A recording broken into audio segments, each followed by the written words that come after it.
Welcome to Express News and wishing all of you a very happy Independence Day. We give you top 100 news of the day. Let's get started. Prime Minister Narendra Modi hoisted the tricolour at Red Fort in Delhi as the nation celebrated 79th Independence Day. Flying officer Rashika Sharma assisted the Prime Minister in hoisting the flag, after which flower petals were showered from two Mi-17 helicopters of the Indian Air Force.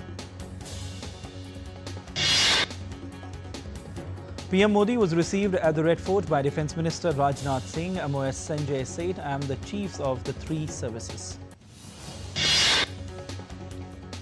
The Prime Minister also received the ceremonial guard of honour by the National Flag Guard, the Indian Air Force, Army, Navy and Delhi Police, totalling up to 128 people. A total of 2,500 cadets from the Army, Navy and Air Force along with My Bharat volunteers were seated on the Gyan Path forming the Naya Bharat logo. Praising the success of Indian Armed Forces in Operation Sindoor from the ramparts of Red Fort, Prime Minister Narendra Modi said India has punished enemies beyond imagination. The Prime Minister gave his 12th Independence Day address to the nation on Friday. During his address, the Prime Minister hailed the abrogation of Article 370, saying how the mantra of One Nation, One Constitution was accepted. He said India will not differentiate between terrorists and those supporting them. On the Indus Waters Treaty, PM Modi said it had caused enormous harm to agriculture in India. He said the attack in Pahalgam underscored the futility of continuing the agreement. He reiterated that India has now decided that blood and water will not flow together. Prime Minister Narendra Modi promised a big Diwali gift in the form of next generation GST reforms aimed at reducing taxes on daily use items. While announcing the National Critical Mission, he said self-reliance in critical minerals is essential as nation's true pride lies in self-reliance, which is the foundation of Viksit Bharat.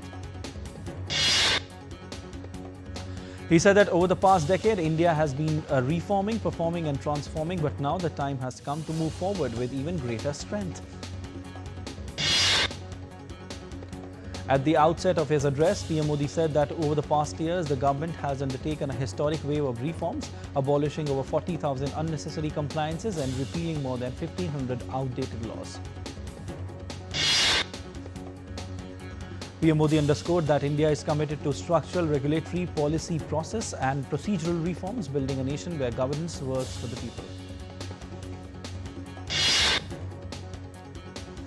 PM Modi announced the formation of a task force for next generation reforms, which will evaluate all current laws, rules related to economic activities. The task force will work within a set timeline to reduce compliance costs for startups, provide freedom from the fear of arbitrary legal actions, and ensure laws are streamlined for ease of doing business. PM Modi launched a major employment scheme worth 1 lakh crore rupees, under which newly employed youth will receive 15,000 rupees. The scheme aims to benefit 3 crore young Indians, strengthening the bridge from Swatantra Bharat to Samriddh Bharat. PM Modi announced that India is now on mission mode. By the end of this year, the nation will roll out its first Made in India chip. He also said 6 semiconductor units are already on the ground and 4 new units have been given the green signal. Prime Minister also said that work is underway on 10 new nuclear reactors as part of India's mission to increase nuclear power generation capacity by over 10 times in the next 2 decades. Prime Minister said India aims to work in mission mode to discover vast reserves of gas and oil lying beneath our seas. Praising how every Indian is carrying the tricolour with them today, PM Modi mentioned that over 140 crore Indians are carrying the colours of the tricolour. PM Modi reiterated that instead of focusing on others' limitations, India must extend its own line of progress. On the 79th Independence Day, Prime Minister Narendra Modi paid an emotional tribute to India's farmers, calling them the backbone of nation's journey from dependency to self-reliance. PM Modi said India's growing economy is directly benefiting farmers, livestock rearers and fishermen. The PM said that today India is ranked number 1 globally in milk, pulses and jute production and number 2 in rice, wheat, cotton, fruits and vegetables. The Prime Minister announced the PM Dhan Dhanya Krishi Yojana, targeting the 100 most backward farming districts to further bridge regional gaps.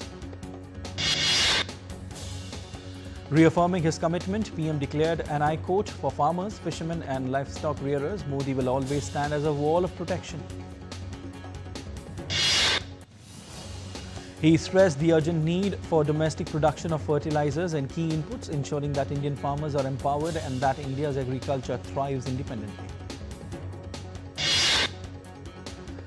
PM Modi announced the launch of National Deepwater Exploration Mission to tap ocean resources alongside major expansions in solar, hydrogen, hydro and nuclear power.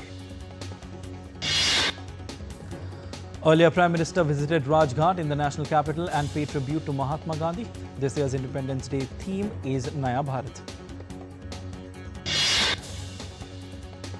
President Draupadi Murmu paid tributes to the brave hearts at Delhi's National War Memorial on Independence Day.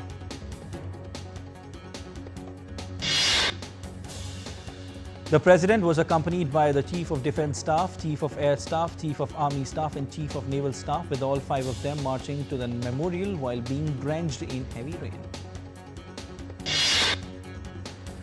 Defence Minister Rajnath Singh and Union Minister of State for Defence Sanjay Seth were also present at the memorial.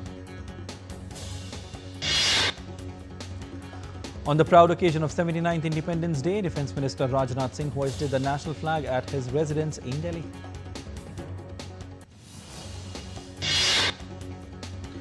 Union Minister Manohar Lal Khattar hoisted the national flag at his residence in Delhi. Union Minister Shivraj Singh Chauhan hoisted the flag at his Delhi residence and wished the countrymen a happy Independence Day. The Indian Army celebrated Independence Day in remote border villages and schools of Arunachal Pradesh. Activities included flag hoisting, tree plantations, medical camps and more. External Affairs Minister Dr. S. Jai Shankar hoisted the tricolour at his official residence on the occasion of Independence Day on Friday. Speaking about Prime Minister Narendra Modi's speech from the ramparts of Red Fort in Delhi, Jai Shankar said it was a powerful speech with the message of Atmanirbharta or self-reliance. Chief Minister of the Central State of Madhya Pradesh, Dr. Mohan Yadav, also hoisted the national flag at the BJP office. Chief Minister of Northern State of Uttar Pradesh, Yogi Adityanath, hoisted a national flag at his residence in Lucknow to mark the 79th Independence Day. Northern State of Uttarakhand CM Pushkar Singh Dhami also hoisted the tricolour on 79th Independence Day. Northeastern State of Tripura CM Manik Saha hoisted the national flag on Independence Day. Chairman of Prasar Bharati, India's public broadcaster Navneet Kumar Sehgal also hoisted the national flag in the premises of Doordarshan Bhavan, New Delhi. The Singapore High Commission in India shared a gesture for Indian travellers heading to Singapore for the long weekend. Former President of the Maldives, Ibrahim Mohammed Solih, took to the social media platform X to convey his wishes to the Indian leadership and its citizens, noting that India has been a steadfast friend and neighbour of Maldives. Alright, and we are heading for a short break. We will be back with the Express News in just a bit. Stay tuned to DD India.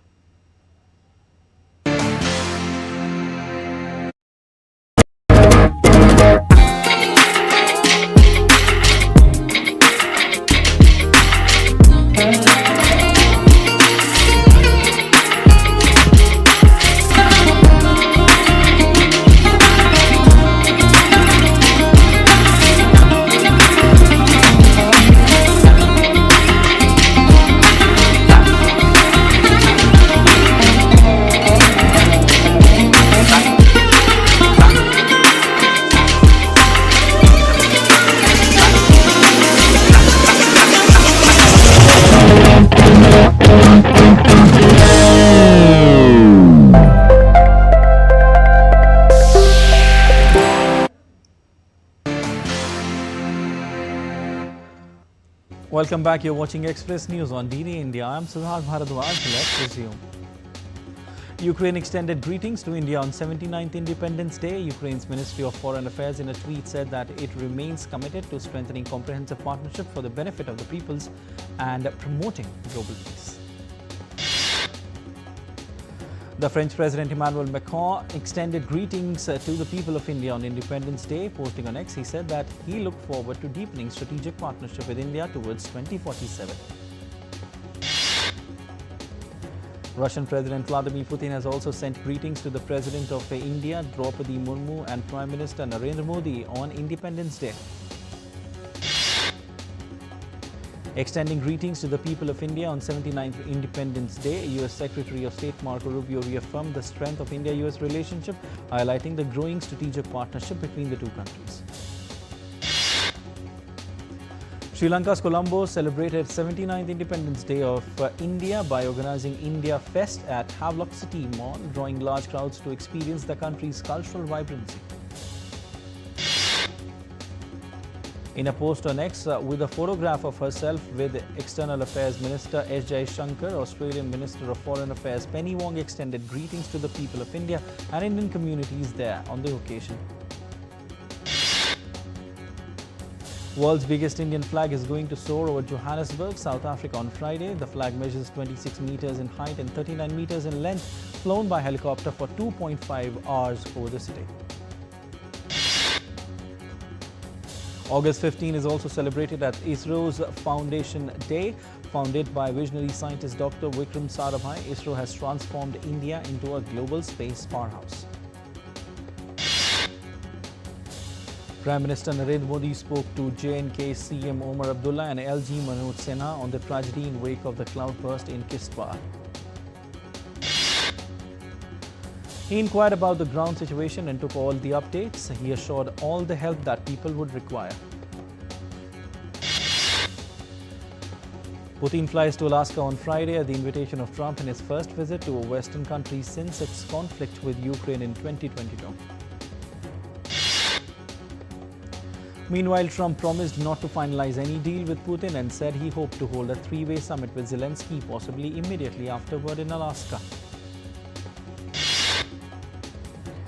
Germany has strongly objected to an Israeli plan to build thousands of new homes in the West Bank, calling on the government to stop settlement construction in the Palestinian territory.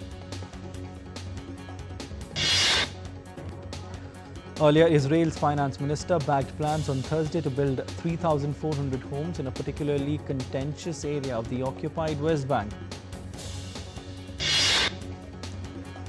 The United Nations chief warned that building Israeli homes in the area would put an end to hopes for a two-state solution to the Israeli-Palestinian conflict.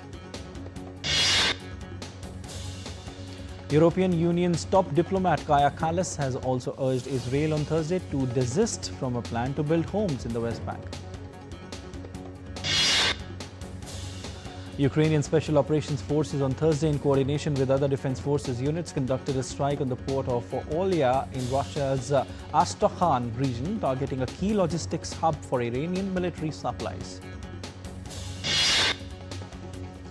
The port, located on the Caspian Sea, facilitates Russia's import of military goods from Iran, including drones and ballistic missiles.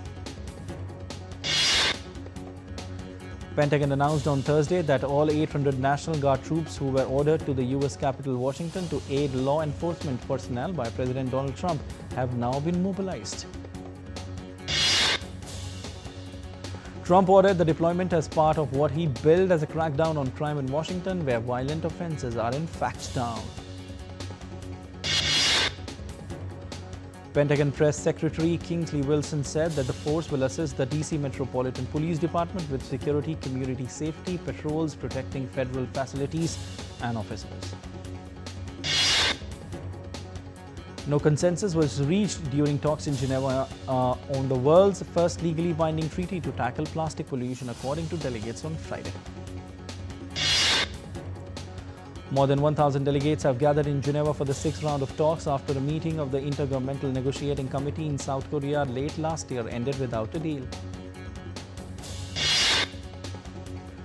More than 360 people fell ill in the Indonesian town of Sragen in central Java after consuming school lunches on Thursday. The likely contaminated lunch was turmeric rice, omelette, ribbons, cucumber and lettuce salad among others, cooked in a central kitchen and distributed to several schools.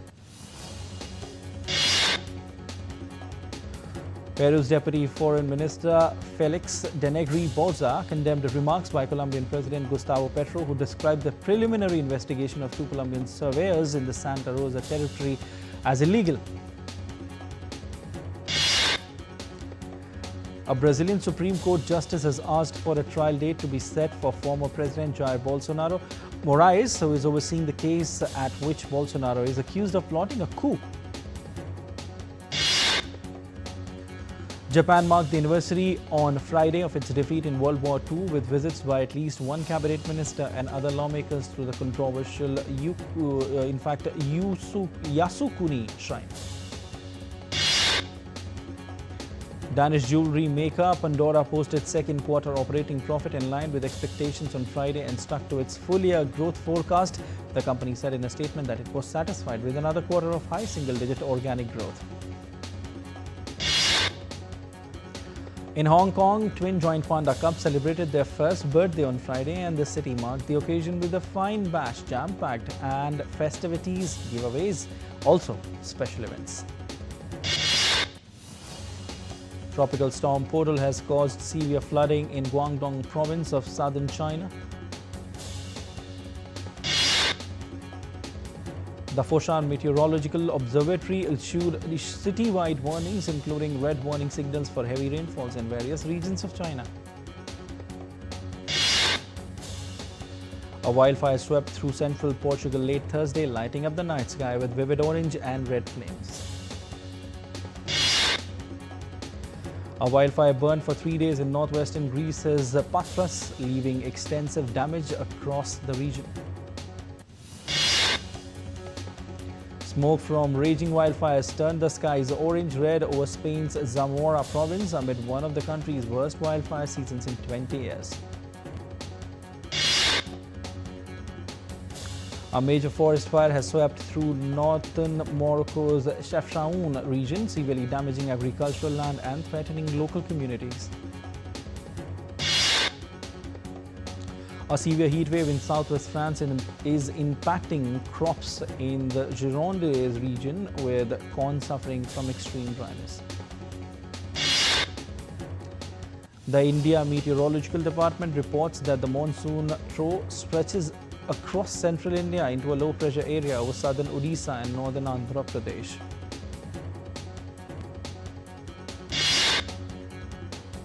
Northern Indian region of Chandigarh is on alert as continuous rainfall has pushed the water level of Sukna Lake close to the danger mark. Heavy rainfall has triggered a flood-like situation in several parts of Jammu and Kashmir, including Pulwama, Kupwara and Rajouri, leading to waterlogging and disruption in daily life. American band Megadeth to release last studio album next year, ending 40 years in music industry. Hollywood star Hugo Weaving unveils teaser of sci-fi fantasy film Maya by filmmaker Anand Gandhi. Part 2 of Hollywood horror series Wednesday Season 2 trailer released on Thursday, featuring Jenna Ortega. Canadian actor and musician Keanu Reeves will make his debut in a play Waiting for Godot, directed by Jamie Lloyd. American series Peacemaker Season 2 starring John Cena will release on August 22nd. Turtle Walker, an award-winning documentary, is all set for its Indian premiere on August 23rd. Blackpink's South Korean singer and actress Jisoo music video for latest track YOLO has released. The Thursday Night Murder Club, a British crime comedy film premiere, was out. Hollywood star Dan Levy's new OTT comedy, Big Mistakes, co-created by Rachel Sennott, starts filming. First poster of Indian patriotic film Border 2 starring Sunny Deol unveiled on Friday. The movie will set to release in theatres on 22nd of January 2026. That's it in this edition of Express News. News and updates will continue on DD India. Stay tuned.